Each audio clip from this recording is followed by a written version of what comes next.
بسم الله الرحمن الرحيم.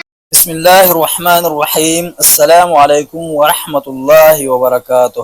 قاتلان حضرت حسین رضی اللہ عنہ دنیا کے لیے نشان عبرت بن گئے۔ شہادت حسین رضی اللہ عنہ کے متعلق امام حاکم، حافظ ذہبی اور حافظ ابن کثیر رحمہ اللہ نے یہ صراحت کی ہے کہ کربلا کے جس مقام پر یہ خونی المیہ وقوع پذیر ہوا اس کا نام طف تھا۔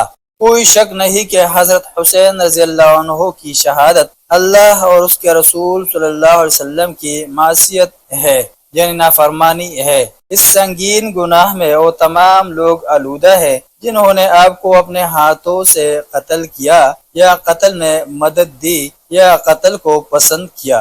حضرت حسین رضی اللہ عنہ کی شہادت پوری امت مسلمہ کے لیے ایک بہت بڑا سانحہ تھا۔ یہ تاریخ کا دل ہلا دینے والا المیہ تھا جس میں حضرت حسین رضی اللہ عنہ اور ان کے جانثار ساتھی شہید کر دیے گئے۔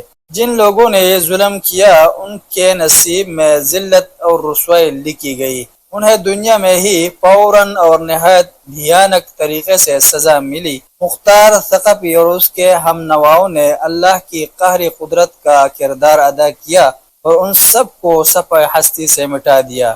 عبید اللہ بن زیاد کا انجام۔ عبید اللہ بن زیاد کو آل فاطمہ و علی رضی اللہ عنہم پر اس کے کیے گئے ظلم کی ایسی سزا ملی کہ وہ قیامت تک کے لیے عبرت کا نشان بن گیا۔ مشہور تابعی حضرت عمارہ بن عمر تیمی سے منقول ہے۔ روایت ضعیف ہے مگر تاریخی طور پر مشہور ہے۔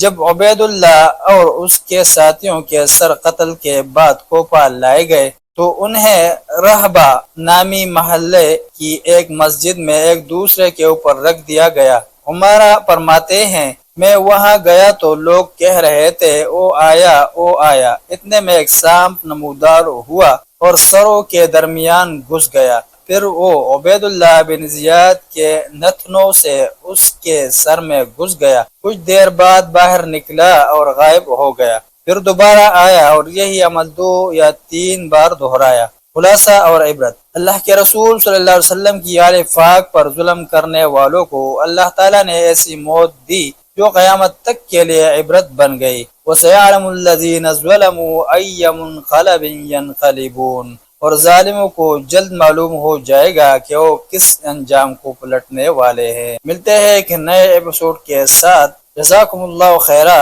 السلام علیکم ورحمۃ اللہ وبرکاتہ۔